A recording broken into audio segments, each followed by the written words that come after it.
نحمده ونستعينه ونستهديه ونعوذ به تعالى من شرور انفسنا ومن سيئات اعمالنا من يهده الله فلا مضل له ومن يضلل فلن تجد له وليا مرشدا اشهد ان لا اله الا الله وحده لا شريك له في الارض والسماء واشهد ان محمدا عبده ورسوله وخليله وصفيه وخيرة من خلقه صلى الله عليه وعلى آله وأصحابه وسلم تسليما كثيرا مزيدا. أما بعد السلام عليكم ورحمة الله وبركاته. ‘Yan wana musulmi barkanmu da kasancewa a wannan babban masallaci na Juma'a a Jami'u Khadija Usman Ko a wannan unguwa ta hotoron arewa cikin gari ko cikin unguwa a gaban yan uwana masoya Allah masoya manzon Allah sallallahu alaihi wasallam kuma samari matasa maza da mata da farko dai ina taya ku murna da Allah madaukin sarki mallaka muku wannan katafaren guri Islamic Center a cikin tsakiyar unguwa. Allah ya inganta muku wurin ibadar ku. Allah kuma ya sa wannan masallaci ya zama dalilin shigan mu ne gidan aljanna. Yanda masallacin nan ya yi kyau, Allah ya sa ayyukan mu su yi kyau. Kuma masu kula da masallacin, Allah ya ba su amanar kulawa da masallaci. Allah kuma ya riko da hannunsu. Mutanen unguwa kuma Allah ya ba ku ikon raya wannan masallaci da aka kashe masa miliyoyin kuɗi da za a je da ku daɗi ku samu sallah mai kyau da ibada mai kyau da aƙida mai kyau. Na yi farin ciki kwarai, ban taɓa tsammanin a cikin unguwan nan haka akwai wani katafaren wuri da ya samu tsari da kulawa irin wannan ba. Lokacin da Dokta ya kira ni ke min maganar laccan da za a yi ta tunani na ce to alhamdulillah Allah yana yin da abin da ya dama.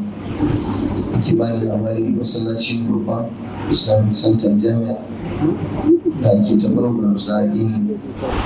Wannan yana ƙara mana farin ciki wallahi da jin daɗi ƙwarai.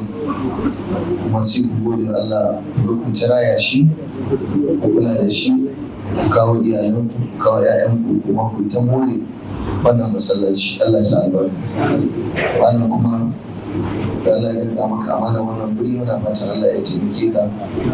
Wannan burbura taka Allah ya sa ta zama bakin gashi a gidan aljanna tare da mu gaba daya. Sun ce na yi magana akan matasa, tarbiyyar su da kuma al'umma. Akwai alaƙa ne akan magana. Kawai a taƙaice abin da ake nufi, idan matasa sun gyaru to makomar al'ummar yana yin kyau. Idan kuma aka bari matasa suka lalace to makomar al'umma baya kyau, muni yake. Kenan ku iyaye da nake magana a kan ku da ku matasa da ke gabana, idan kun karbi shawarwari da nasihun da za a yi muku, da wannan dalili ne na cewa insha Allah gobe mu za ta yi kyau kuma mu za ta inganta. Ina ce makoma ina nufin makoma a nan rayuwar duniya da kuma makoman mu a lahira shi ne a gidan aljanna. A samari a cikin kowace al'umma da kuke gani su ne wato ci gaban al'umma. Haka ake ta faɗa, ana ta maimaitawa, haka abin yake kuma babu canji.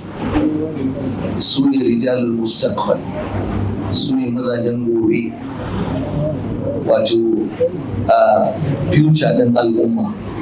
Su matasa su ne al'amiluna bima yajibu alaihim, masu aiki da abin da ya wajaba gare su, masu kulawa da haƙƙin Allah tun suna yara, suna matasa. Haka kuma idan sun tsufa ba za su kauce hanyar Allah ba. Waɗannan samari su ne masu raya garinsu, masu raya unguwarsu, masu raya al'adunsu kyawawa wanda ba su karo da addini ba, masu kulawa da tarbiyyar kansu da tarbiyyar 'yan uwansu don neman rabautar al'ummarsu su gudu tare su tsira tare.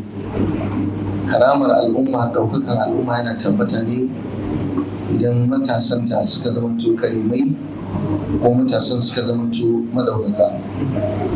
Shi saurayi ba zai zamanto mutumin kwarai ba sai ya zama ashabul ladhi yatakhallaqu bil akhlaq al islamiyya wa yatamassaku bil kitabi wa sunnah. Yana ɗabi'antuwa da ɗabi'u na musulunci, sannan kuma yana da halaye na kwarai na riko da alkitabu wa sunna. Suka ce lan yadilla man tamassaka bihima wa lan yashqa. Duk wanda ya riko da alqur'ani ya ku matasa, duk wanda ya riko da sunna ya ku matasa, ba zai fata bata ba kuma ba zai watse ba, ba zai zama dan wuta ba. Don haka al'umma tana samun nasara ne da ci gaba idan ta koya wa matasanta ilimi na alƙur'ani, ilimi na sunan manzon Allah sallallahu alaihi wa sallam. Idan saurayi ashabul muslimul qawi ya tashi ya mallaki kansa, ma'ana ya fi ƙarfin zuciyarsa, bai biya son zuciya ta kai shi ga halaka da tabewa da son duniya da morewarta da kuma biye-biye da aikata abubuwa na ƙazanta ba, to za ku ga wannan ya samu ruhi mai kyau, dukiyarsa za ta yi kyau, kuma zai rayu cikin ni'ima, kuma duk wanda ya rabe shi zai rayu a cikin ni'ima. Irin samarin da muke da bukata a yau su ne samarin da za su yi koyi da su Ali bin Abi Talib, Abdullahi bin Abbas, Usama bin Zaid, Khalid ibn Walid, Abdullahi ibn Umar, Muhammad ibn Qasim. Allah ya dada su. Waɗannan da ƙirga muku mutane shida nan su ne kullum idan ana magana akan matasa cikin sabon annabi da su ake buga misali sallallahu alaihi wasallam. Kowane ɗaya daga cikin ku ya yi ƙoƙari ya rayuwa irin yadda waɗannan bayan Allah suka rayu. Idan jin shekaru ne da yarinta, to waɗannan matasan sun fi ka, kuma Allah ya ba su ƙarfi, ya ba su fawa. Allah kuma ya girmama su da ƙarfinsa, ya ba su imani, suka makale wa annabi Muhammad sallallahu alaihi wasallam, suka yi masa biyayya, suka yi mai da'a. Yanzu dukkan su gaba ɗaya suna cikin gidan aljanna, suka aikata ayyuka masu kyau.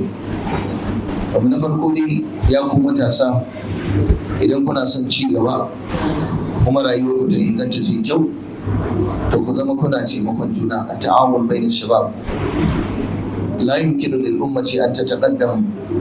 Al'umma ba za ta taba samun ci gaba ba, dole sai an samu wato takanuf, haduwa da ta'awun, taimakon juna da dunkulewa tsakanin matasan wannan al'umma. Tuntunin dama Allah ya gaya mana a cikin Alƙur'ani, Surat Al-Imran aya ta 103, wa tasimu bi hablillahi jami'an wa la tafarraqu.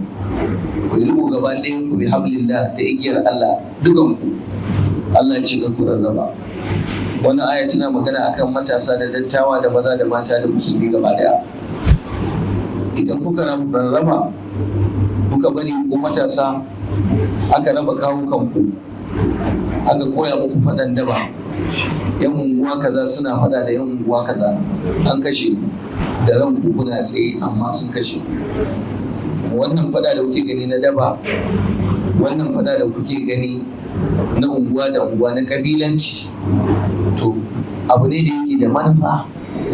Abokanan gabanmu sun ga Allah ya mana arzikin yara, sun ga Allah ya mana arzikin noma da zaman lafiya da kwanciyar hankali, sai su zo su kullo mana wani bala'i, a yi ta sa mutanen banza suna ainihin wato shiga cikin waɗannan matasa, suna koya musu fada.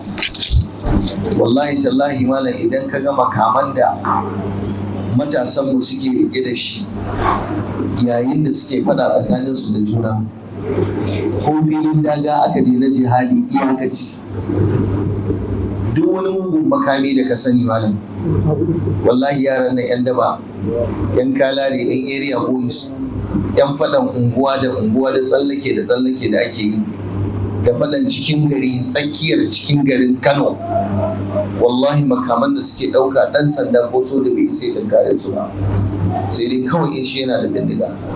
Wani jami'in tsaro ya ce ai malam, ai ba kuma sani ba, ai yanzu ta kai gama an fara ba wasu bindiga, akwai 'yan daban da aka fara ba su bindiga, an fara ganin bindigogi, karar bindiga.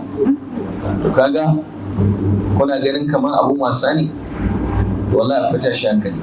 To tun da ba ku haɗa kanku ba, to za su sa ku raba kanku, za ku yi ta yaɗa juna. Yanzu in ban da ƙabilanci da rashin addini da rashin bibiyar malamai da rashin samun tarbiyya a gari irin na Kano, musulmin gari, garin Qur'ani, garin sunna, garin annabi Muhammadu, garin malamai, bayan da za a yi a duniya a ambaci Kano, a ambaci musulunci, ba a ambaci Kano ba zai yi ba. Allah ya riga ya rubuta wannan abu.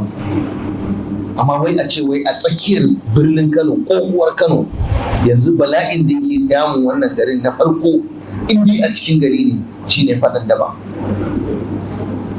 Yan unguwa kaza suna faɗa da yan kaza, yan mandawari suna faɗa da yan kulkul, yan kulkul suna faɗa da yan gadon kaya suna faɗa da yan talbudu, yan dan agundi. Ji wata jahiliya. Haka kullum yara su fito da makami na fitar hankali. Malam idan suka fito fa, duk wani mai mota kwana yake tafi gidansu. Wallahi da an yi shiru an zuba ido an kyale. Jihar da take da sojoji, ga barikokin soja muna da su a Kano, suna ina mai ciki. Jihar da take da barikoki na 'yan sanda ba ɗaya ba, tana da jami'an tsaro, amma a bar yaran nan su ta kashe kansu. Yanzu a shekarar nan an daɗe, wato ba a yi shekarar da ma aka kakkashe mutane a faɗan da ba irin wannan shekarar ba. Ko satin da ya wuce wani wallahi yankan rago suka masa a nan garin ake. Kuma duk wannan abin da ake yi malam, babu wani tsoho mai farfara irin wannan, babu ba da cijo mai farfara irin wannan, ba mai shekara 80, ba mai 70. Yara ne ƙanana ɗanyo ake ribatar tunaninsu da hankalinsu. Shikenan sun kashe mu. Ba university, dan talaka bai sai shiga jami'a ba, ta yi tsada. Cin jarrabawa ba a iya cin jarrabawa sai da satar ansa.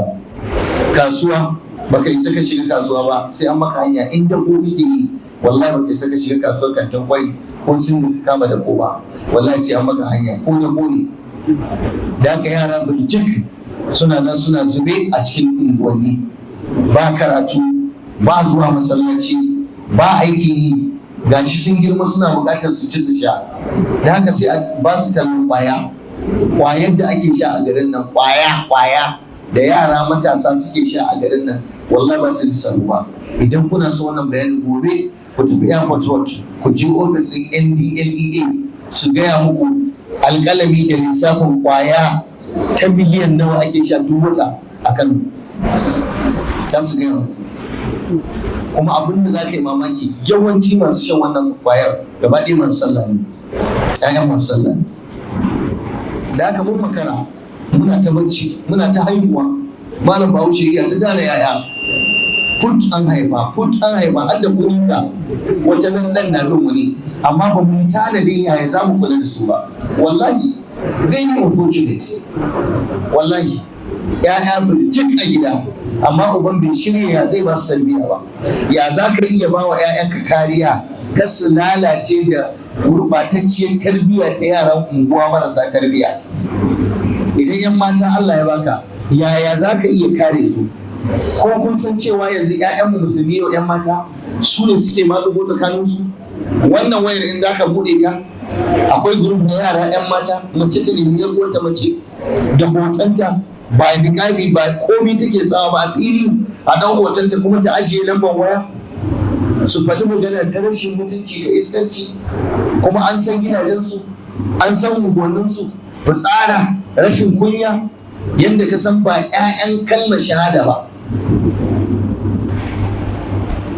Wannan magana ce mai nauyi, mai muhimmanci, kuma abin tausayi shine duk lokacin da suka bar ku samari kuka watse ba ku haɗa kanku ba ku gane abin da zai amfani ku ba, za ku yi ta faɗa ne. Haka kawai wani zai kirkiro kabilanci ya ce yan hoto za su yi faɗa da yan unguwa ku ranar kaza da kasan ana match na kwallo wallahi haka za su yi sa kuna faɗa saboda ba ku yi tari ba. Malam yara ba sa zuwa masallaci, ko akwai masallatan ma an danka su a hannun waɗanda suke kashe masallatan. Akwai masu kashe masallaci wallahi an very sorry to say. Duk masallacin da za a gina shi ko miliyan nawa za a kashe masa, in dai ba a rika karantar da mutane ana wayar da kan mutane ba, kashe masallaci ne. Za ka je masallacin ka gaba ɗaya tsofaffi ne yan shekaru 70-60 su suke sallah, ina yaran unguwa? Saboda ba a yi abin da za a jawo su ba a yi wani program ba da za a dau hankalinsu ba. Da haka dole ne sai mun farga daga wannan bacci. Ya ku samari yan uwana matasa, kar ku yi shaye-shaye, dan shi ma mugun abu ne da zan zo ne magana akai insha Allah. Kuma kar ku bari a koya muku tsada da reni. Kun san daga yaushe mutum yake fara koyan daba? Rena manya. Duk yaron da kaga a unguwa baya ganin girman manya na gaba da shi, to kar kai mamaki idan ka ji ya bude wata kungiya ta dabanci. Na farko baya ganin girman ubansa, to tunda bai ga girman ubansa ba, akwai wanda tilo a unguwa da zai masa fada. Sannan baya tsoron kowa. Abu na biyu, yaro zai waye gari dan sanda ma baya tsoron sa. Wallahi jami'an tsaro suke gaya musu, ce ai malam ba kowace unguwa muke zuwa a garin nan ba, kuma in za mu je sai mun shirya. Dan in dai ba an ba mu damar mu yi harbi ba, to ba za mu iya da yaran nan ba. Inna lillahi wa inna, yara ne ba za su taru suna shan kwaya a unguwa, amma da takuba da barandami da wukake da adduna suna gadin kwayarsu. Yau ka je wannan kungiya ta NDLEA, ka je ka gani, da Allah ku kai mata ziyara. Wata ranka dan buga mashin ɗin ka kai da abokin ka kuje ku yi ziyara, ku je ku ga tarin uban makaman da suke karɓa a hannun yara samari ƴaƴanku saboda suna shan kwaya, an ce kar su shan kwaya. Duk wanda aka turo shi ya kwace kwayan nan a hannunsu, wallahi za su iya datsa shi gida biyu. Akwai wukar da in aka caka maka bi idinillahi ta'ala, kawai in dai an caka maka sai ka mutu. Duka yaran da suke sun koyi su sha kwayar, sannan su yi gadin kwayar. Sannan abun bakin ciki a karmakalla, idan ka bi da sos ɗin kwayar nan, wallahi wata daga kudu take tahowa da yawa, inyamurai suke rika. Inyamuri ya ce ya ƙirro kwayarsa ya shigo da ita Kano, ya kawo ta Jigawa, kuma a bashi maƙudan kuɗi. Idan ka ga tarin kwayar ta tarin kwayar ba ya ce wannan ta miliyan 200 ce. Akwai ta gida da ake yi, akwai ta bature, ta kwaya ne da ka sani da zaka jefa, akwai ja, akwai fara, akwai baka. Wallahi muna zaune a nan, wasu criminals da yan ba yan jihar ba su je su yi abin su kawo mana. Kuma yau inda za ka je ka gidan kurkukun ka je ka gani, ko inda aka kama yan bayan, ba za ka ga 'ya'yansu ba. Mu ne ake kane ki, mu ne dabbobi. Sannan da tasirin 'yan siyasa marasa manufa, dan neman jam'iyya, dan neman ƙuri'a, dan neman a zaɓe shi, sun yadda su kashe ko nawa ne su sai wa yara ƙwaya su sha. Na rantse muku da Allah, lalacewar samarinmu matasa akwai hannun 'yan siyasa, gurbatattun 'yan siyasa ce. Su suke sponsorin, suke ɗaukar nauyi. Saboda za a ce ka sha ƙwaya ka ɗau makami, in wani zo ɗan adawa ka sare shi ko kai kaza. Wani babban mutum yana neman kujerar sanata, ya gaya mini wata rana, ya ce malam duk wa'azin da kuke muna ji, amma ku mana hakuri, yanayin ƙasar ne haka yake. Ya ce in za mu fita kamfen dole sai mun nemo yaran nan, don su za su nuna mana hanya. Ya ce wallahi malam 'ya'yanmu suna Ingila, suna Amerika, suna Canada, suna kaza suna kaza. Ya ce wannan 'ya'yan talakawan da su ne. Ya ce wallahi drum bokiti muke jika musu kwaya. Ya ce kuma mamakin da za ka yi malam, ba kudin arziki ko kudin kirki yake ba su ba. Bokiti sai kun sha kun koshi, kwayar za a zuba tukun sai ta yi ja ko sai ta yi kore, a dinka a sha a koshi, sannan a bada makami a fita. Yasa in suka wuce gaban motocin nan na 'yan siyasan nan kuna gani ba sai na sharhi ba kuna gani akwai mai wucewa mai sa su a gaba, akwai waɗanda kuma 'yan shara ne 'yan baya. Ana tsare ga motar 'yan sanda ga motar 'yan daba. Wallahi mutanen nan sun zalunce mu mala, wallahi sun shiga aikin mu wallahi. Kuma yanzu wanda yake wannan wai shi zai zo maka ihu ce wai ka zabe shi wai yana son ka. Ya ba wa ɗanka ƙwaya ya mai da shi mahaukaci, ya tura ɗansa Ingila ya mai da shi cikakken mutum, ya tura ɗansa Amerika, ya tura ɗansa Canada, ya tura ɗansa Dubai. Ya bar ɗanka yana shan ƙwaya, wani an sare kunnensa, wani an sare kafaɗarsa, wani yatsunsa guda biyu ne, wani gurgu ne, wani dingisawa yake, wani kaza wani kaza. Ya kamata samari matasa ku yi zuciya, ku nuna damuwarku akan wannan wulakanci da ake muku, da rena muku arziki, da rena muku tunani. Ku ne da kanku mutane, ba wanda suke son ku irin malaman addini. Su ne za su ce ku bi Allah, su haɗa ku da Allah, ku samu yanci, ku samu tsira, ku samu girma. Amma duk wanda ya bari aka mai da shi dan daba ko aka mai da shi dan kwaya, an gama kashe rayuwarka. Kai yanzu za ka zo a ce, ko ɗanka zai so a ce bayan ya girma a ce nuna babanka, ce babanka shine mashhurin dan daba a wannan gwar, ko babanka wani babban dan kwaya ne. Akwai dan da zai alfahari da wannan uban? Na rantsa da Allah, ko ka haifi dan yana zuwa masallaci, in ba sa'a ba Allah sai ya tsine maka albarka, sai yayi Allah ya isa da ya fito mata karkashin ka. To haka abin yake gudana. Da haka yan uwana, ku haɗa kawukan ku zauna lafiya, wata sallahu, ku ɗauki ainihin wato makami na yaƙi da jahilci, bisilahil ilmi, ku yi ilimi, ku yi karatu, ku je makaranta ta addini, ku je ta bokon nan ku yi shi da sunan Allah da gaske. Kan wanda ya zauna a gindin bishiya baya zuwa makaranta, akwai damuwa. Ku tafi karatu ko baka da kuɗi zai sama maka yanci, zai saya maka daraja a cikin al'ummarka. Idan ku yi karatun nan ba za ku ga ofisoshin ku nan da shekaru, wasu na kawo baki su za su rike ofisoshin ku. In ba ku yi karatu ba za ku ga wulakanci. Ku shiga soja, ku shiga dan sanda, ku shiga custom, ku shiga immigration, kasar ku ce ku shiga ba. Kar ku yi bacci, ku miƙe, ku farka, ku tashi, ku yi sana'a. Kasar ta ku ce nan gaba. In kuka bari suka kashe ku da faɗace-faɗace da yaƙe-yaƙe da shaye-shayen ƙwayoyi, to sun gama kashe future ɗinka. Total condemnation of your future. An yi condemning future ɗinka, an lalata ka, an karka. Allah tabaraka wa ta'ala ya yi alƙawarin taimakon dukkan wanda ya tsaya akan gaskiya, kuma Allah zai taimake ku ya ku matasa. Damar rayuwar ɗan adam Allah ya raba ta kashi-kashi, kuma kowane kashi yana da abin da Allah yake kaddara wa ɗan adam zai. Akwai marhalatu aljinana, lokacin da mutum yake cikin uwarsa, yana jariri, yana cikin ɗan tayi kenan. Huwa alam bikum idh ansha'akum min al-ardi wa idh antum ajinnatun fi buduni ummahatikum. Lokacin kuna ajinna, kuna cikin kuna yan tayi jarirai, Allah yana kula da ku. Ubangijin da ya kula da kai kana cikin mahaifiyarka, ba ta baka nono, Allah yake shayar da kai, yake ciyar da kai, sai ya barka bayan ka girma da zai kula da kai ba. Akwai lokacin al-tufula wasiba, lokacin da mutum zai zama jariri ya fito, sannan ya zama yaro mai rarrabe, yana ainihin tattakawa.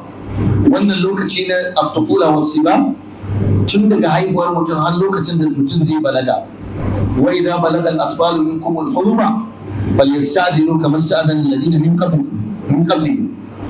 Sai kuma marhala ta gaba ta uku ita ce marhalatul ashud, hatta idza balaga ashuddahu wa balaga 40 sanata. Wannan matsayi ne na bayan mutum ya balaga.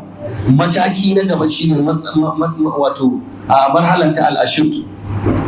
Wa balaga 40 sanata qala rabbi awzi'ni an ashkura ni'mataka allati an'amta alayya wa ala walidayya wa an a'mala salihan tardahu. Yace wa aslih li fi dhurriyyati inni tubtu ilayka wa inni minal muslimin. Allah ya ce wala taqrabu malal yatimi illa billati hiya ahsanu hatta yablugha ashudda. Wannan lokacin ake nufi. to sai marhala da kusan ƙarshe ita ce marhalatu shaykhuka lokacin da mutum zai zama shaykh ana nufin tsoho mai shekaru ba shaykh na malami mai ilimi ba, ana nufin wanda ya shekaru ya tara shekaru da yawa. Malamai sun yi zamani daga yaushe mutum yake zama tuwa shaykh daga yaushe. Wasu suka ce tun daga mutum yin shekara 50 to ya shiga matakin gangarawa ya fara haɗa kayansa shehu kanke. Wasu suka ce a'a, wasu sun ce tun daga 40 ma, da sauran maganganu na malamai. Don wannan shi ne akhir marahil mataki na ƙarshe. Daga nan ne mutum yake fara manta abubuwa, daga nan ne ƙashinsa yake fara gajiyawa, daga nan ne idan dogo ne yake fara sunkuyawa, ake samun ajiz ya kasa cin wani abu da ya saba yana ci, likita ya tsoratar da shi ka rinka samun bacci kana hutu, zai tsofa zai zo maka ba zai zo maka sai haram. Daman asalin akwai ajiz, akwai haram, akwai ta'af, akwai haram, kamar yadda Allah tabaraka wa ta'ala ya bayani wa nuqirru fil arhami ma nasha'u ila ajalin musamman thumma nukhrijukum tiflan thumma litablughu ashuddakum wa minkum man yutawaffa wa minkum man yuraddu ila arzalil umri likai la ya'lama min ba'di ilmin shay'a. Mutum zai tsufar da wato zai zama khari, ya rushe gaba daya, ya tsufa ya gani har ya zama yana kashi a wannan bai san yayi ba, yana fitsarin kwance kamar yadda dan karamin yaro yake, sai an kai shi bandaki, sai an kwantar, sai an daga, amma ya yi mutuwa. To irin wannan lokaci ne wanda yake baci da daɗi. An yi yarinta ba a ci moriyar yarintar ba, an wahala kuma gashi tsufa ma ya zo, ka wahalar da mai jinyarka. Irin wannan su ne zaga ana Allah su mutu, sai ka ji ana ashe Allah ya dauki ran alhaji, sai ka ji jikoki suna alhamdulillah ya cika da imani, ba na alhamdulillah ya tafi.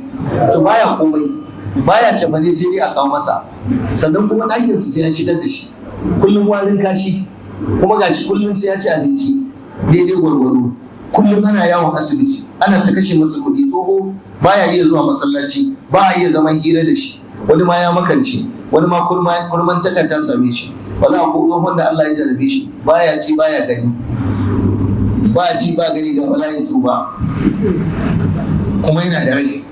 Allah wato da iko irin nasa haka ake ta fama da shi, da sai haƙuri. To irin wannan mutum ba a so ya kai wannan lokaci. To sai marhala ta ƙarshe ta biyar ita ce marhalatu nihaya, ita ce al-mautu. Nihayatu kulli nafsin kenan, kullu nafsin da'iqatul maut. Kowace rai ce ta dandane mutuwa. Ina fata ana fahimta. Yawwa, kamar yadda Zuhair ibn Abi Sulma yake faɗa a cikin kasidar Sabana Su'al wa kullu ibn unsa wa in qala salamatuhu yawman ala alatin halba'a manqulu ko mahmulu. Wata rana sai mutum ya kai ga wannan. Su samari kashi uku ne, malamai sun kasa samari kashi uku: saurayi mustaqimi, saurayi munharifi, saurayi mutahayyiri baina. Saurayi wanda yake kan hanyar addini mustaqim, wanda shi ake so ka zama a cikin wannan lacca da ake bayani. Saurayi munharifi shine saurayin da ya kauce ya juya baya, wanda shi ake so ka guje shi, kar ka zama irin wannan a cikin wannan lacca. Akwai dan saurayi baina yan 50-50, yau ana masallaci, gobe ana gidan kiɗa da rawa, yau an je gurin karatu, gobe kuma an je shi a gidan yan luwaɗi. Allah ya sauke. Akwai irin wannan, su ma suna nan zaman su kenan, yan rana da inuwa kenan. A samun jannaci wani lokacin, kuma a samun shimali wani lokaci. Allah ya kiyaye. Shi saurayi matashi mustaqimi, wanda shine dalilin yin wannan lacca, yaya saurayi zai zama mutumin kwarai, shine ya sifantu da waɗannan sifa da za mu yi bayani a takaice. Ya zama muminin bikini, ya yi imani da addininsa, kuma yana son addininsa, ya gamsu da addinin musulunci, sannan kuma yana ainihin kishin addini da shari'a, yana ganin cewa rabautarsa shine ya riko da abin da Allah ya ce da abin da Annabi ya ce. Shine saurayin da yake yattabi'u rasulahu sallallahu alaihi wasallam fi qawlihi wa amali, mai bin manzon Allah sallallahu alaihi wasallam a cikin ayyukansa, mai bin Annabi kuma cikin maganganunsa. fi'lan wa tarka. Shine wannan saurayi da baya wasa da sallah. Insha Allah in ka je masallacin mu su zaka gan shi. Insha Allah idan ka je masallacin juma'a su zaka gan shi. Yaqimu salata ala al-wajhi al-akmal bi qadri ma yastati. Yana yin sallah cikakkiyar sallah kuma sallah mai kyau a bisa iya gurgudan abin da zai iya. Shine wannan saurayi da in Allah ya bashi wadata yana bada zakka, ba shine dan kasuwan da in ya daina koyi kuɗi baya bada zakka ba. Saurayi mustaqimi shine mai azumi, yana kula da azumi bai mai yin fashin azumi ba. Ko kun san yau a garin nan malam akwai yara matasan da ba su azumi da Ramadan, ba uban da zai musu magana. Wani ya ce wallahi malam a fili wani yake cin abinci, ko ya fito da yalan bello ko ya siyo biredin sai ci, baya jin kunya. Idan ka shiga kasuwa akwai masu wannan, idan ka shiga tasha akwai masu wannan. Yara samari matasa ba su azumi, dan ana jin tsoro amma yanzu ba a jin tsoron kowa. Zai ce baya yi dan abu kazan ka bai yi din ba sai ne wani ake shi ba zai iya ba. Ba ya zauna kawai tun da safe dare bai ci abinci shi ba zai iya ba. Ubansa bai sai masa magana ba, ballantana uwarsa kam Allah ya ji kanta, ballantana dan unguwa ko malamin unguwa ko wani makoci ko kawunsa ko babansa. Akwai wanda ba su azumi, kuma a garin nan mun sha faɗa muna maimaitawa. Akwai masu dafa abinci da rana da azumi suna sayarwa, akwai hotel da wurin abinci da suna yin abincinsu ko da wata Ramadan ne, wanda anan ya kamata gwamnati ta ba wa 'yan hizba aiki da taimakin su, ta karfafe su da abin hawa, ta karfafe su, ta ba su bawa, ta yi musu uniform mai kyau, ta ba su allowance mai kyau, ta taimake su su rinka zaga gari. Duk wanda aka ga tana dafa abinci ko a kasuwa ko a wani wuri, to a taka mata birki, a kama ta, a ɗaure ta, a ce mata nan garin musulunci ne, a daina yin abinci. Saboda in ba sun fita sun samu inda ake cin abincin ba, ai ba za su kare azumin ba. Wallahi malam zaka je ka tarar da gurin mai abinci tana ta bada abinci da na yi mamaki. Ni da bai yadda ba, na tura wani dan hizba ta yace malam bari je dubo maka gani, yace kasuwa kaza akwai kaza, kasuwa kaza akwai da sauransu. Kuma masu abincin ba arna ba, musulmi. An rena Allah, an rena dokar Allah, an rena shari'a, kuma ba wanda zai ga ana samu Allah ya fada. Tunda ba wata siyasa wani aka taba ba, da jam'iyyar wani aka taba to wataƙila da wani zai magana. Inna lillahi wa inna ilaihi raji'un. Shine wannan saurayi da yana kula da waɗannan nauye-nauye waɗanda Allah ya ɗaura masa. Yakan je hajji in ya samu kuɗi, yakan je umra in ya samu dama, yana hana kansa an shahawaci wa lazzaci, yana hana kansa sha'awarsa da ɗanɗano da abin da yake so. Sannan kuma yana kira zuwa ga hanyar Allah. Shine wanda yake yin karatu in ya samu dama, da ilimi, har ma ya zama mai da'awa. Udu ila sabili rabbika bil hikmati wal maw'izati al hasanati wajadilhum billati hiya ahsan. Shine wannan saurayi da yana umarni da kyakkyawa, ya hani akan mummuna. Idan ya ga mummuna abu a unguwa yana hanawa. Suna kafa kungiyoyi na hana barna a cikin unguwa, irin wannan samari su ake so. Masu kafa kungiyoyi na taimakon marayu da gidan yara, irin wannan samari ake so. Kuntum khayra ummatin ukhrijat lin-nas ta'muruna bil ma'ruf wa tanhauna 'anil munkari wa tu'minuna billah wa law amana ahlul kitabi lakana khayran lahum minhum al-mu'minuna wa aktharuhum al-fasiqun. Wadala marra minkum munkaran falyughayyirhu bi yadihi fa in lam yastati' fa bi lisanihi fa in lam yastati' fa bi qalbihi wa dhalika adhafu al-iman. Shine wannan saurayi wanda kullum yana maganar gaskiya, yaqulu sidqa wa yaqbalu sidqa. Yana faɗan gaskiya kuma shi gaskiya yake karba. In za ka yi mu'amala da shi ko a shago ko a kasuwa ko a makaranta ko a unguwa, in Allah ya sa da wannan yaro za ka ga matashi ne mai gaskiya, ba a tuhumarsa da ƙarya, baya ƙarya baya sharri.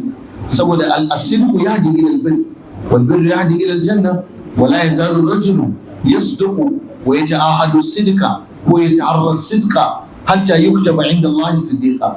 Yaro ne matashi da yana son alkhairi ga musulmi, za ga yana da zumunci, yana gaida iyayensa, yana gaida ƙannan iyayensa, yana gaida yayyen iyayensa, yana mutunta manya a unguwa, yana mutunta mata, yana mutunta manya, yana mutunta ƙanana, yana mutunta abokanansa. Baya cikin hayaniya, baya riƙon makami, baya shan wiwi, baya shan taba, baya luwaɗi, neman maza, baya in mace ce ba ta musahaka neman mata, ba ta barna. Ba ita ce yar TikTok yar rawa ba ita ce yar bayyana tsiraici ba ita ce yar Facebook wanda take zuwa ta bayyana hotonta da kirjinta, tana ɗaukan hoto tana kada jikinta tana cewa ga ta nan a haɗu a comment section ba irin wannan lalatacciyar ya ba ita ce yar kirki ba saliha ba, a'a wannan mace ce mai tsoron Allah, yar islamiyya, yar jami'a, tana da karatun boko, tana da karatun addini, ta kare mutuncinta, ta kare mutuncin iyayenta, ta kare mutuncin unguwarta, ba za ta jawo kanta zagi ba, ba za ta jawo kanta da danginta zagi ba,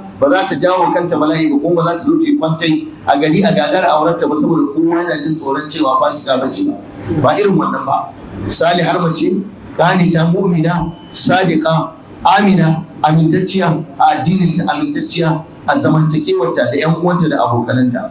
Irin wannan saurayi da muke so shine zu khulqin wadin, mai ɗabi'a mai kyau, mai addini, mu'azzabul akhlaq, yana da kyawawan ɗabi'u tataccu, mustaqimud din, addininsa a tsaye, layyinul janib, mai sauƙin sha'ani, rahmus sadr, mai buɗaɗɗen kirji, karimun nafsi, yaro karimi, tayyibul qalbi, zuciyarsa mai kyau, saburun mutahammilun, mai haƙuri mai juriya, hazim, mai azama ne, la yudayyi'ul fursa, baya wasa da opportunity, duk inda ya samu dama, ta neman kuɗi ne yana nema, ta yin ilimi ne yana yi, ta yin sana'a ne yana yi, ta kyautata wani ne yana yi, in dai ya samu dama yana ƙoƙarin amfani da shi.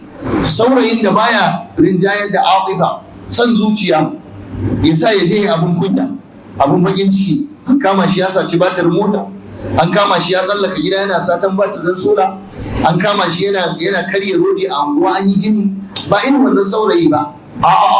Baya satan takalmi a masallaci, baya sane, baya zare waya, ba dan kwacen waya bane, ba dan daga makami a karbewa mutane ko mata waya bane, ba dan zamel bane, ba dan zarel bane, ba dan dauke bane ba dan sa ido ne akan kayan da ba nasa ba. Wannan saurayi za ga abin da ya dame shi ya dame shi. Mutum ne mai mutunci, mutum ne karimi, mutum ne mai kunya, mutum ne mai daraja, mutum ne mai sallah, mutum ne mai ainihin wato takatsantsan a rayuwarsa. Irin wannan saurayin shi yake so, gashi nan da kwalliya, gashi da ado, yana gyara jikinsa, yana kare mutuncinsa, ya malu bi hikmatin nusamt, yana da hikima, yana da shiru yana kamewa, ga kuma kyautata aiki idan kan dauke shi aiki, baya makara wajen aiki, baya son zuciya, baya satan kayan wajen aiki, baya ha'inci, in malamin makaranta ne baya yaudara, baya neman mata, baya wasa, baya duk abin da zai taba mai mutunci. Sannan kuma duk abin da ya samu na dama to yana amfani da wannan dama. Irin wannan sifofi jama'a su ne malamai suke bayani akan saurayin da yake so ya rayuwa mai daɗi, mai sana'a, mai aiki, baya zaman banza. Saurayi idan ka tashi karka yadda ka gadawo kanka kasance kana garin Kano ka zauna baka aiki baka sana'a, ina bai yi ba. Idan kana so ka gane cewa Kano garin albarka ne, tun daga asuba in ka tashi ƙarasa can ƙarshen Mariri, wace unguwa ne ta ƙarshe, bangon ne ko ina ake cewa can ƙarshe ka je ka tsaya ka gani, ka ga mamaki irin adadin motocin da suke shigowa da babura da masu kekuna suke shigowa Kano, duk ɗan ƙauye ne gaba ɗaya masu ɗaukowa daga gabar, dukkansu a take za su shiga Kano. In kuma yamma ta yi ka da dawowa ɗaya hannun dawowa ka zauna sai kaga suna dawowa sun shiga a cikin Kano suka nemi cefane, a cikin Kano suka nemi masarar da za su ci, a cikin Kano suka samu kwanan shinkafa da za su kai wa iyalinsu, a cikin Kano suka nemi kuɗin makarantar 'ya'yansu, a cikin Kano suka nemi kuɗin yadin da za su dinka wa 'ya'yansu a sallah. Ashe ana shigowa Kano a nemi arziki, yaya ɗan cikin garin Kano ko ɗan Hoto ko ɗan Mandauri ko ɗan Agundi ko ɗan kaza ya zauna wai bai da aikin da zai shiga kasuwa, shiga gurin sana'a, ga ayyuka a unguwa nan ana yi, ga abubuwa na budewa na ci gaba a cikin unguwa, kana zaune za a ta kawo ma kuɗi kawai. Hanyoyin samu da yawa, kar ku yadda ku zauna ba ku aiki. Idan sun zama ku aiki shine za su mai da ku wato sojojinsu na siyasa 'yan daba. Amma yanzu duk yaron da yake da shago za ka gan shi akan mota yana ihu yana wallahi sai wani ya bar shagon sai ya hau kan titi yana rike da adda an bashi barandami yana wallahi sai wani shagon tsaribe zai yi ba. Yaro dan jami'a da yake karatu ya yi simista ta kaza yana neman mu'addil ɗinsa, yana neman ainihin darajarsa ta daukaka, za a gan shi a titi. Yaron da yake da shago a kantin kwari ko yana yaron wani a singa ko yana yaron wani a kofar wambai ko yana aiki a asibiti ko yana aiki kaza zai zo ya je ya waɗannan mutane a bashi kwaya ya je ihu akan uban wani zai yi. To daga cikin dalilin da yasa 'yan siyasa suke mugunta ba sa ɗaukar yara aiki akwai wannan manufar. Wallahi mun gaya musu muna maimaita musu kuma gashi a fili muke faɗa ku ɗauki yaran nan aiki inda gaske ne. Wani ya ce idan mun ɗauke su aiki to wa zai tsaya mana a titi? A ainihin sabon haka ne ai. In ya ɗauke ka aiki ya kai ka Abuja ko ya kai ka Lagos ko ya kai ka wani kamfani ko ya kai ka wata ma'aikata babba, wa zai zo tsaya masa a titi ya mai ta'addanci ya ci zaɓe? Afala taqilun, ba ku hankalta ya ko matasa? Ku daina bari ana amfani da ko ana biya wa wasu bukata. Ya dora ka akan mota kana ihu baka ci abincin kirki ba, kan zo ba da kudin sai a watsa muku kamar yadda ake watsa kaji. Sai kun zabe shi ya ci duk kudin kwalbatin ku da kudin cincin ku da kudin makarantun ku kudin hanyar ku sai ya bude account sai rika danna su, wani a Dubai wani a kaza wani a kaza, ko ya rinka sayin kadarori yana boyewa. Ku kare cikin talauci. Iya abin da zai muku in ya zo shi daga Abuja ko zo daga kaza ya zo gaishe ku ko ku zo gaishe shi, shikenan sai dan zaki wani abu sai dan watsar. Na rantsa da Allah akwai wanda ba sa shigowa sai da daddare. Akwai wanda za su fita suna da mota, karamar mota tinted glass, ciki za su shiga saboda kan ku dame su. Yanzu ai ba su da bukatar ku. Lokacin da suke bukatar ku suna son Qur'an ku suna fitowa fili su yi kan su kuna shafa su kuna gaggaisawa da su. Idan an gama zabe kuna kallon su. Akwai wanda yake neman ya gansu akan kari. Ko ya guri na san ba za ku ji daɗi da abin da ake faɗa ba, muna so kasance ta gyaru. Ta gyaru muke so, ba wai a ci gaba da zama da rayuwa irin ta danniya ta rashin tsoron Allah da jin kai da tausayi ba. An kashe mana yara, an lalata mana tunaninsu. Na cikin garin an bar su, an hada su da kwaya, an hada su da barandami, an hada su da kibiya, an hada su da wukar suka. Yan kauyen kuma an je an ba su bindiga, an mai da su bandit. Ka duba wani kaso na zalunci mana. Yaran mu da cikin garin da muke kwana tare da su, mai kwan abin mu kwana lafiya, shi ma ba abin mu ba. An ba su kwaya sun sha, an ba su barandami, an ba su wuka, an ba su zarto, an ba su kaza, an ba su wilin keke. Kalli wilin keke ba. Ka san wilin keke inda kacan nan take hawa? To shi ma yaro zai je ya sa wa rodi dogo haka, yana rike da shi, duk wanda ya same shi ya tsara masa kai, ya raba ka gida biyu. Kai ko to shi ba da shi kuma gani ba rodi ranki ko ma me ne kun gane me nake nufi da Allah.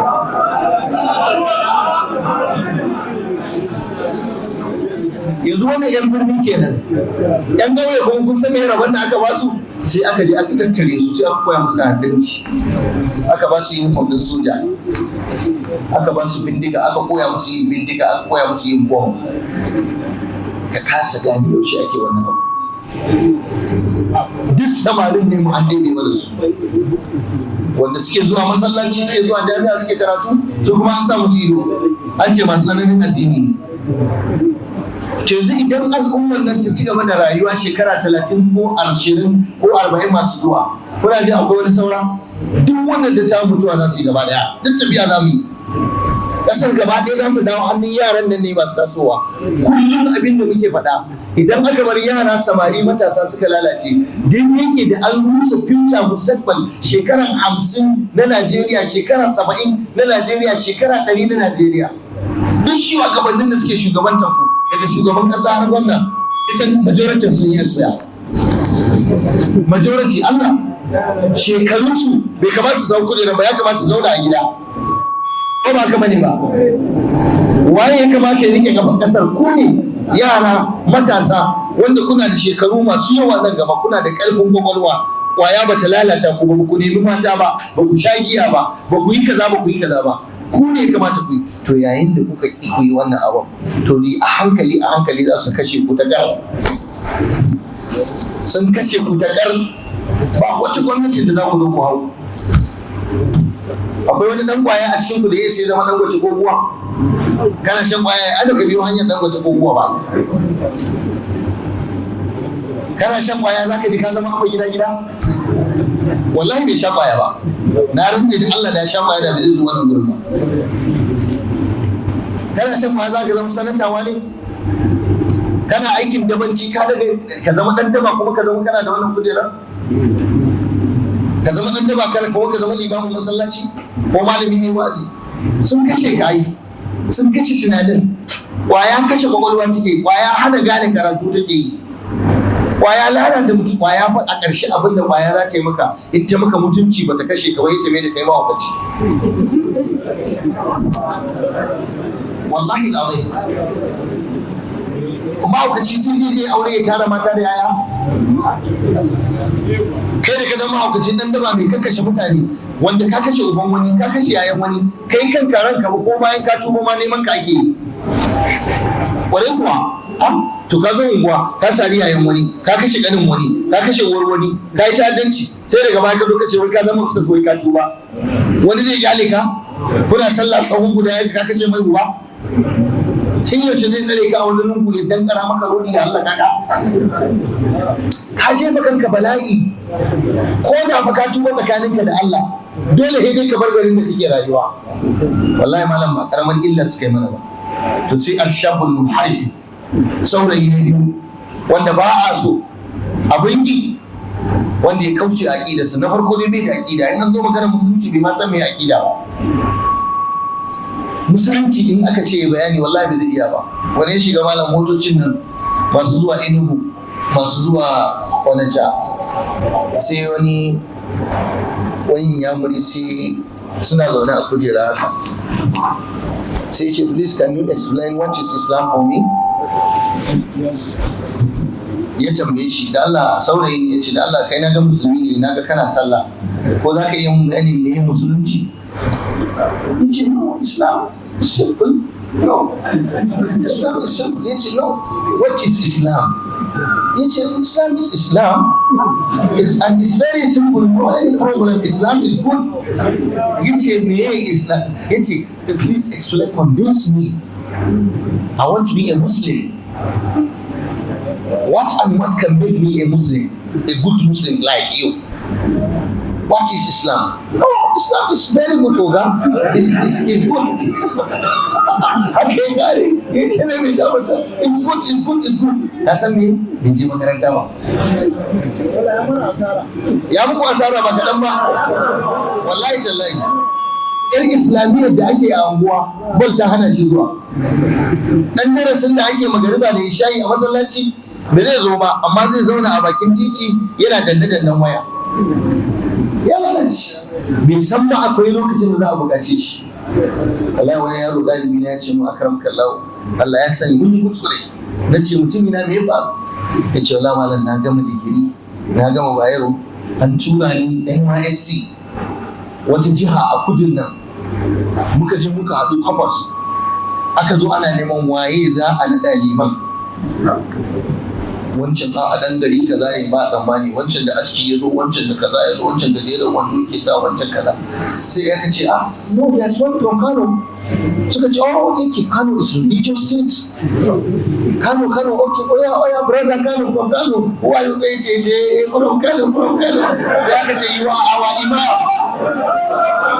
Wallahi malam ka san me yasa aka nana shi limanci kawai daga Kano yake. Kawai ai abin da suka dauka yan kudu, duk wanda yake Kano to ya iya Qur'ani kuma ya iya hadisi sannan yana da ilimin addini. Ideally abin da ya kamata ya zama kenan. Saboda in mun tashi muna da Islamiyya wa unguwa, to yaro ya ƙi, yace malam, yace who? Aka ce kai, yace imam, yace no, yace no imam, yace shi ba zai yi imam ba. Wala suka ce to wa zai ba wani mai dan dama sai kai, yace kuma wallahi malam ni ne mai dan dama. Yace wallahi malam daga nan na fara ciro yan kula uzu bi rabbil falaki na da yan nasira da alamtara ta. Yace ka amma na ci da yada ana taron MSS a BK, wallahi ba na zuwa malam. Ana ta wa'azuka a wayata in naga malami ma yana karatu sai in ture kawai. Shi malam da Allah a cikin gudunar ka da Allah malam ko za ka ran tura wasu in dan yi photocopy ka ce ba za ka iya karanta su mutum da baka je ba karanta ba. Juma'a a kan ne ai juma'a malam ai gwamnati ne ai juma'a ai kuma haka aka bashi haka wani yaro shi ma ya ce min a China shi kuma abu ya same shi a China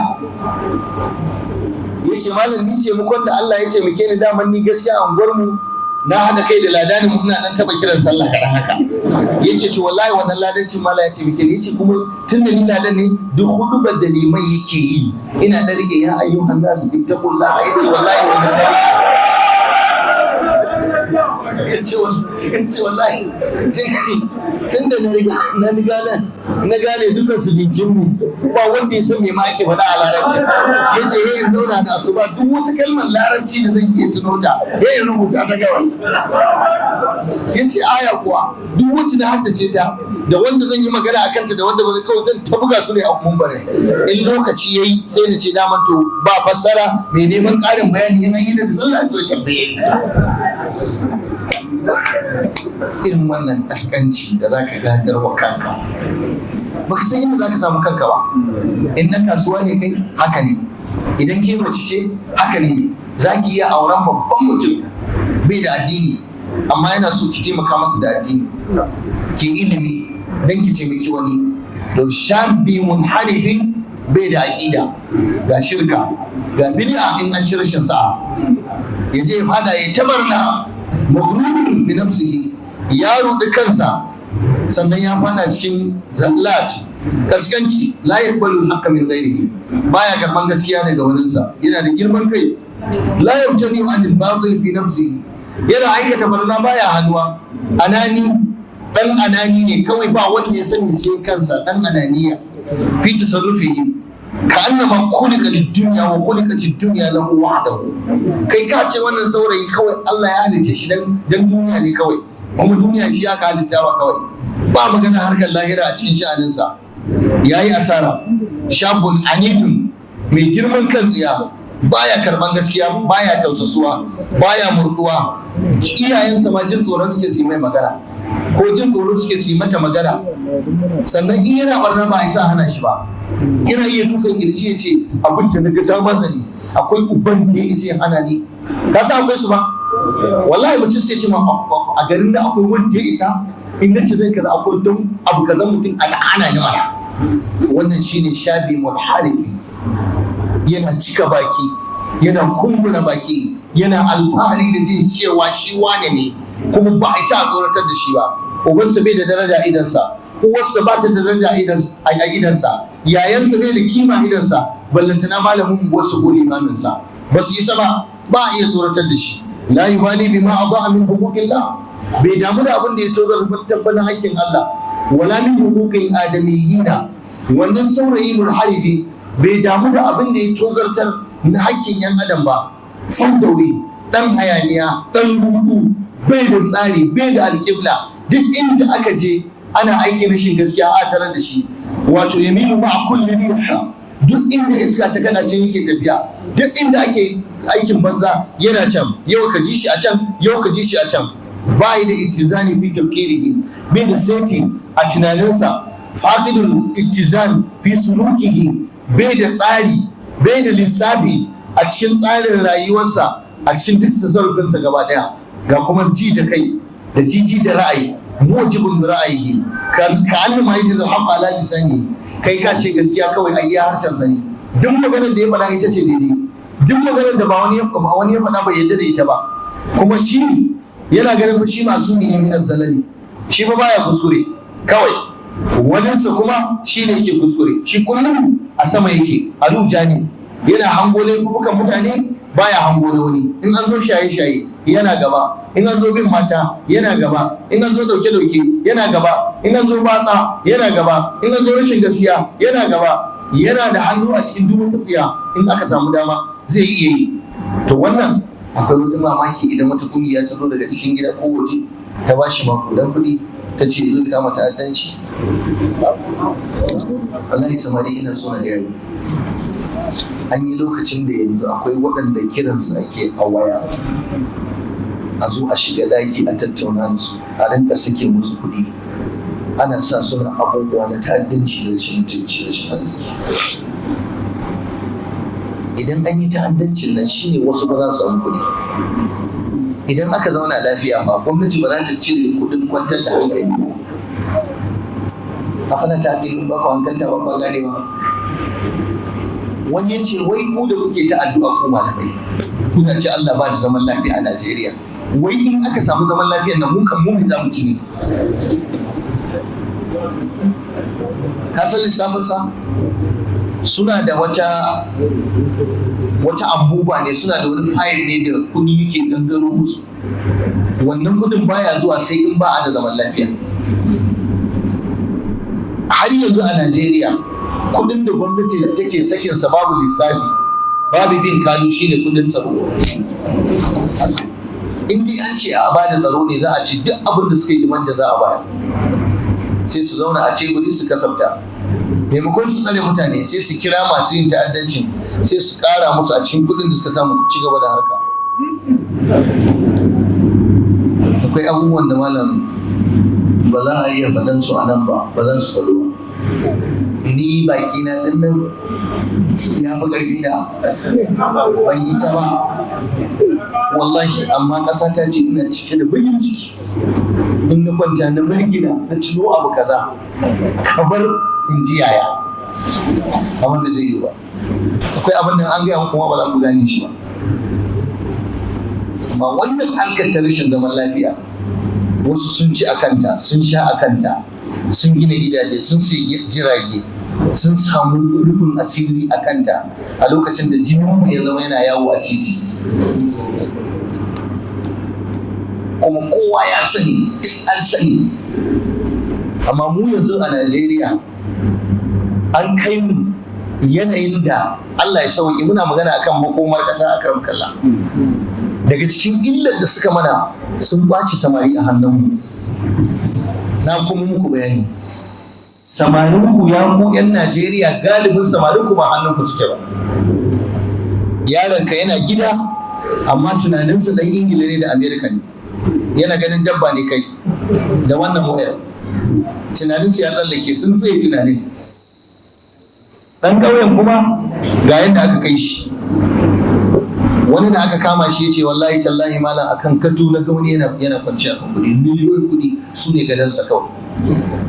Kuɗin da za a yanka wani a kashe wani a ce a kawo a ɗoro su a golf a ɗoro su a babura a kawo, ya ce wallahi akan sai yake kwanciya. Kuma da safe ya ce mana shegen duka ya mana asirin ce ku kawo kuɗi. Duk duniya ba inda ake wannan abin sai Najeriya. Da haka in suka bar ƙasar ta zauna lafiya za ku haɗa kai, za ku yi tunani ku ci da ai ƙasa kaza ta ci gaba, bai kamata mu ci gaba ba. Kaga wannan abun, kaga Ghana, kaga kuma Ghana, kana ganin Ghana, na rantsi da Allah mutum bai sai ya gane musu wannan abu ba. Kaga Nijar, Allah ya saka wa shugaban ƙasar Nijar da alkhairi, Jan Abdurrahman Chani, yana ƙoƙari kuma ya san sirrin 'yan ta'addan nan. Wallahi dan Nijar ba zai bari kai masa wannan. Sojan Nijar, dan sandan Nijar, za ka gan shi a daji su biyu su uku. Rumfarsu ma ta kara ce wallahi. Gwamnatin ba ta da kuɗin da za ta musu gini. Fitila irin ta solar nan suke riƙewa wallahi. Amma wallahi akwai zaman lafiya. Kuma duk uban da izo ta mota wallahi sai sun bincike shi. Kuma duk wanda ba su yarda da shi ba sai sun rike shi. Kuma ba a wuce gindin su wai karfe 2 karfe 3 ba kuwa bai zai yi ba. Yana zaune da kodaddan uniform ɗinsa amma yana kishin ƙasarsa. Ni ko cikin illar da aka yi wa ƙasa ta yau, ɗan Najeriya ma an ba sa masa ma kai da kanka ma kana kin Najeriya. Yanzu duk wanda ya fi zagin Najeriya ka duba intanet, 'yan Najeriya suka fi zagin Najeriya. Mu zage ƙasar, mu tsine mata albarka, mu tsine shugabanninta, mu tsine wa gwamnati, mu tsine komai nata, mu tsine mata. Yaya mai wannan tunanin idan ya girma ya zama gwamna zai kishin jiharsa? A sai dai tattara kudin sai kai Dubai ya gina gidaje. Sai dai su ɗaya kudin su tafi Ingila su sai gidaje da Amerika. sai ta yawo a sama kamar tsuntsaye kullum. In ya zo ya zauna a nan ka sai ya sati biyu sai ce ka zafi ya yi yawa. A AC bai ke kwana amma da ce zafi ya yi yawa gari zai koma wata ƙasa can Eskimo ana kankara yanzu. Sai je wata biyu a can da kuɗin da kuɗin ƙasar. Idan ya shiga matsayi sai tafi gidansa na Dubai komai akwai sai ɗaya bi iyalinsa ya je su yi wata biyu wata uku.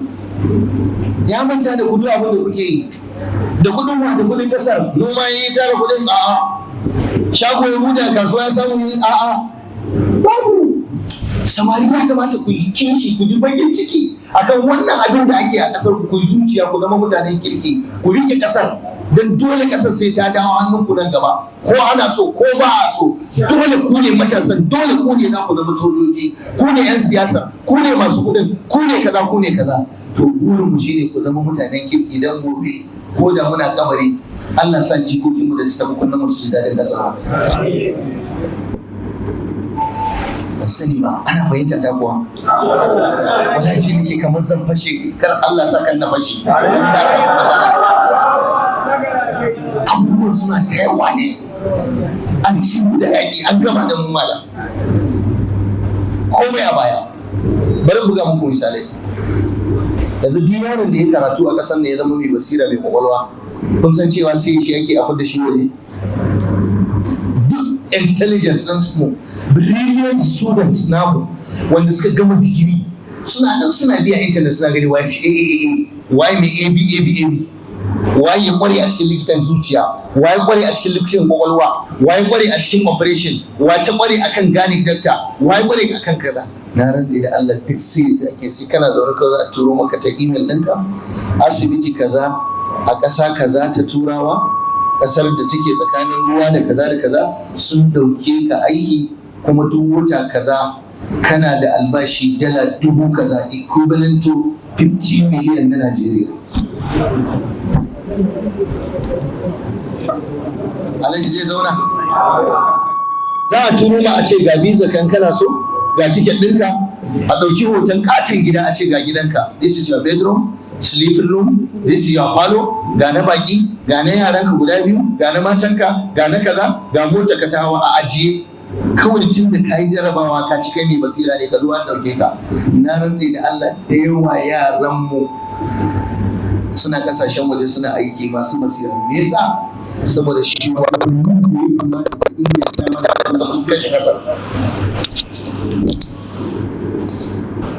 su kansu yin ciwo ya same su ba asibitin kasar suke zama ba. Wani ya ce ai duk wanda ba so yake ya mutu ba to kai ya a Najeriya a duba shi wani na ce mukan Allah ya jikan mu gaba daya.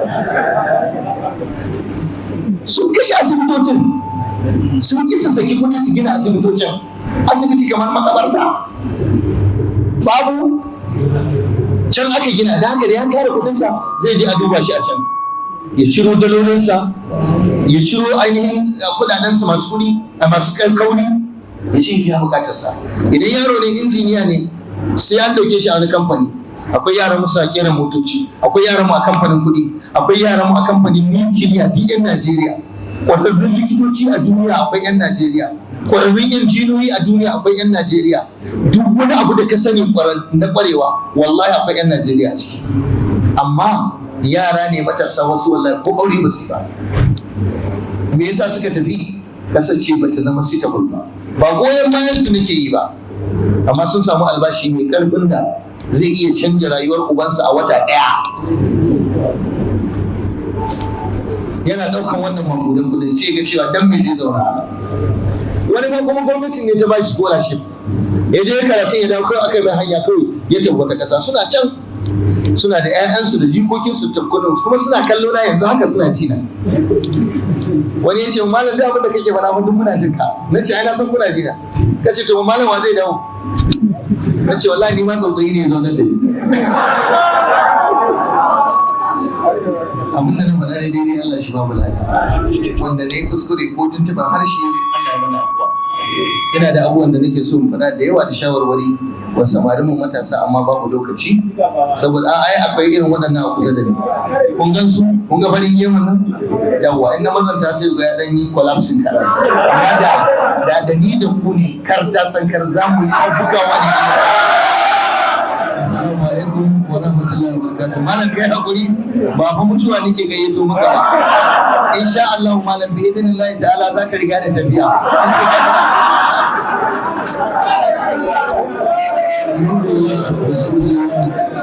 Saka da alheri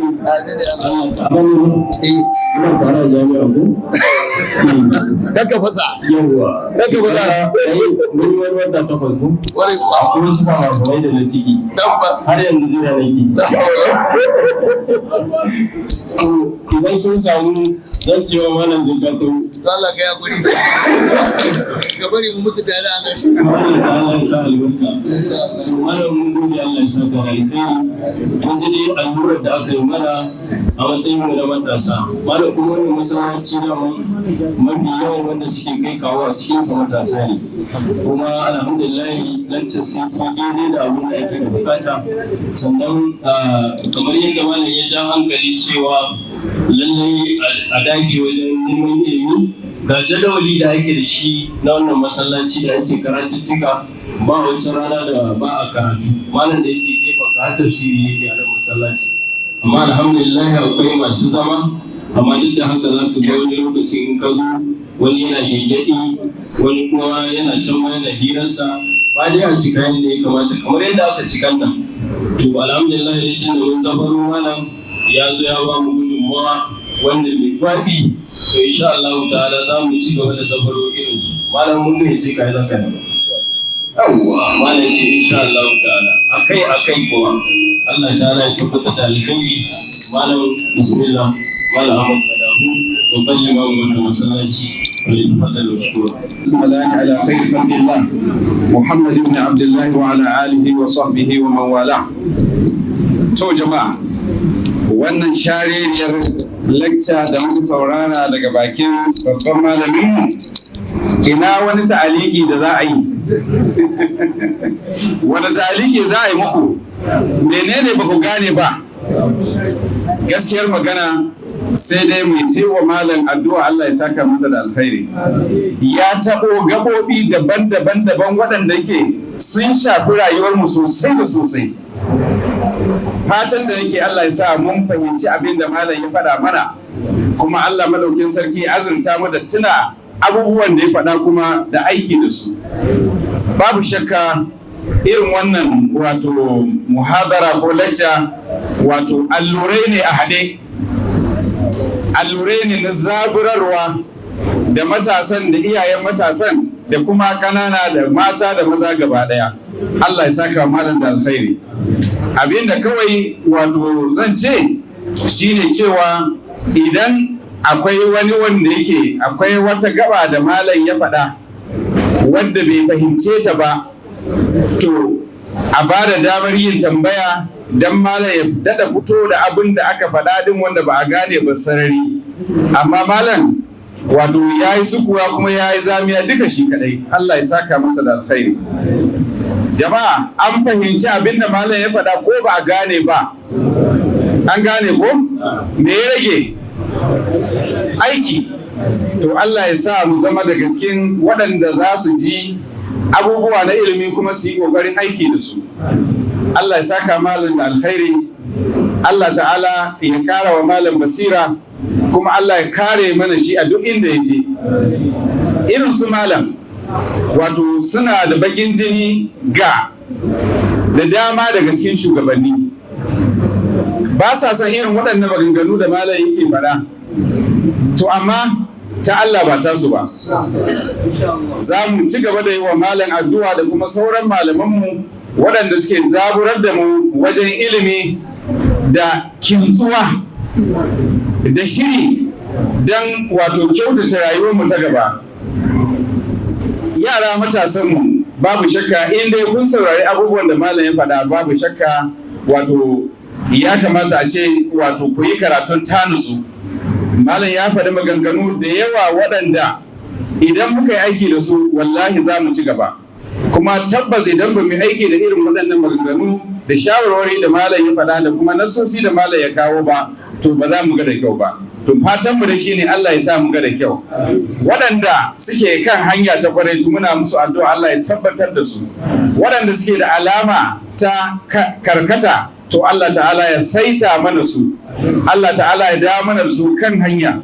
Wannan masallaci namu muna alfahari da shi. Babu shakka daga lokacin da aka bude wannan masallaci zuwa yanzu an samu ci gaba, kuma muna fata a samu ninkin ba ninkin ci gaban da aka samu. Allah ta'ala ka saka wanda ya gina wannan masallaci da alkhairi, Allah ka kara masa buri, mu kuma Allah ka ba mu ikon rike masallacin wajen raya shi da ibada da kuma ba da gudunmawar mu, domin shi ya riga ya yi mana abin da ya fi wahala shine gina masallacin. To kuma sai mu zauna mu kwanta, komai sai mu ce sai alhaji, komai sai mu ce idan kwai ya mutu a ce sai alhaji, idan wani abu ya lalace a sai alhaji. Ai mun ji kunya in muka yi haka. Wallahi kowa ya tsaya ya bada gudunmawarsa gwargwadon abin da zai iya bayarwa. Liyunfik dhu sa'atin min sa'atihi wa man qudira alaihi rizquhu falyunfik mimma ataahu Allah. La yukallifu Allahu nafsan illa ma ataha, sayaj'alu Allahu ba'da usrin yusra. Kowa ya ci gaba da kokari wajen bada gudunmawarsa domin raye wannan masallaci. Kar ka yi rowa. Idan ka yi rowa wa kaiwa, kanka kaiwa rowa. Shi alhajin da ya gina masallacin me yake nema? Lada yake nema a gurin Allah. To kai baka son ladan? Kai baka son ladan? To karka ce da baki kana so, amma kuma a aljihu kuma ka noke. Idan wato lokaci yayi da ake bukatar za a yi kaza ka rika noke ya baka ba da gudunmawa. Wannan ba zai sa wannan masallacin namu ya ci gaba da zama irin yadda kuke ganin shi yanzu ba. Da haka ina mana fatan alkhairi, ina fatan Allah ya kara mana shiriya. Matasan mu gaba daya Allah ta'ala ya haska musu cewa shan kwaya aibu ne. Shan kwaya kisan kai ne, wato mutum zai kashe kanshi ne da kanshi. Waɗanda malam ya ba mu labarin cewa su ne suke shigo mana da ƙwayan nan, wallahi makiyanmu ne. Su suna samun kuɗi, mu kuma suna lalata mana rayuwarmu. To wannan kar mu yadda wannan abu ya ci gaba.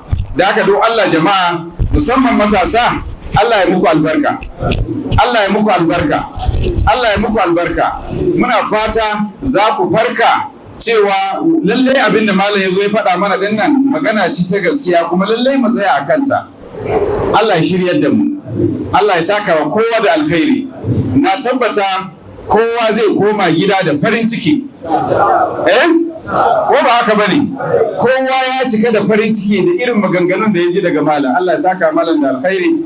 Allah ta'ala yadda ya zo lafiya da shi da tawagarsa, Allah ya mai da su gidajensu lafiya. Allah ya saka musu da alkhairi. Allah ta'ala ya taimake mu baki daya. Akwai da dama waɗanda suke fama da karancin abin wato kuɗin shiga, haka ne ko? Haka ne? To ya Allah muna roƙonka duk wanda yake fama da babu, Allah ka buɗa masa. Wanda kuma yake da abin hannunsa, to Allah ka sa masa albarka, ka sa abin da yake da shi ya nunku ya ƙara albarka. Ɓata gari Allah ta'ala ya haramta musu cin nasara a cikin wannan unguwa tamu. Babu shakka wannan unguwa muna alfahari da ita a ko'ina muka je. Allah ya kara mata albarka. Allah ya kara mata albarka. Allah ya kara mana albarka gaba daya. Manyanmu da matsakaitanmu da na kasanmu, mazanmu da matanmu, Allah ya mana albarka baki daya. Allah ya sa mu wani lafiya. Muna godiya gare ku baki daya da kuka bada haɗin kai, kuka zo kuka saurari bayanai masu amfani, wanda insha Allah za a dade ba a manta da irin maganganun da malai faɗa ba. Ballantana kuma gashi waɗansu sun ɗauka, idan kana so ka sadanda da saurara za ka samu damar da za ka saurara. Gashi kuma za a tallata abin a cikin menene ake cewa intanet ko yawwa yanar gizo. Allah ta'ala ya amfanar da mu da dukkan abin da muka ji daga wajen malam. Allah ta'ala ya sa gobe tafi yau kyau. Allah ya rusa mutanen da suke so su rusa mu ta hanyar kawo mana kwaya, ta hanyar baiwa matasanmu makamai bayan sun ba su kwaya don su share musu hanyar da za su ci zaɓe. Duk mutumin da yake mai mugun nufi irin wannan Allah ka san shi, Allah kai mana maganin sa. aqulu qawli hadha wa astaghfirullah li wa lakum. Assalamu alaikum wa rahmatullahi wa barakatuh. Wa alaikum assalam wa rahmatullahi wa barakatuh. Malam sako ya zo yanzu cewa mata sun yi dandazo suna zo nan za su gaisa da kai, ba san da wace hanya za a gaisa da su ba.